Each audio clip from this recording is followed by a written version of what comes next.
कहे माल तो दिखत नइखे। सही बात है। अच्छा केहू कहे माल तो दिखत नइखे। आजकल के प्यार भटकत नइखे। केहू कहे माल तो दिखत नइखे। आजकल के प्यार भटकत नइखे।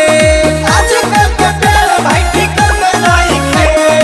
आजकल के प्यार भटकत नइखे।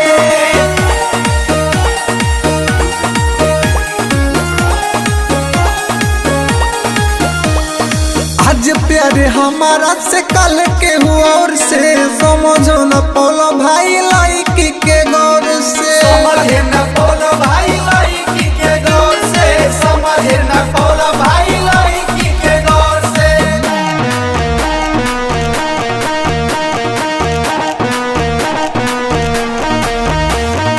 आज प्यार हमारा से कल के हुआ और से समझो न पौलो भाई लाइकी के गौर से।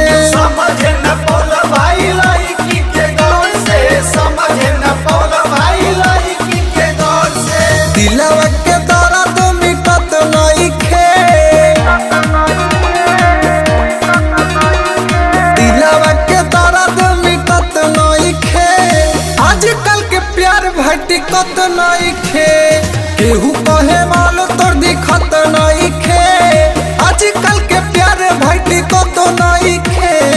आजकल के प्यार भटकत नइखे। आजकल के प्यार भटकत नइखे।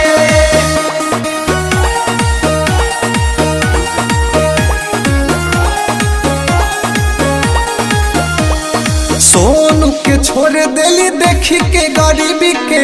आनंद के बन गईली ऊ त गरीबी के। आनंद के बन गइली ऊ त गरीबी के। आनंद के बन गइली ऊ त गरीबी के।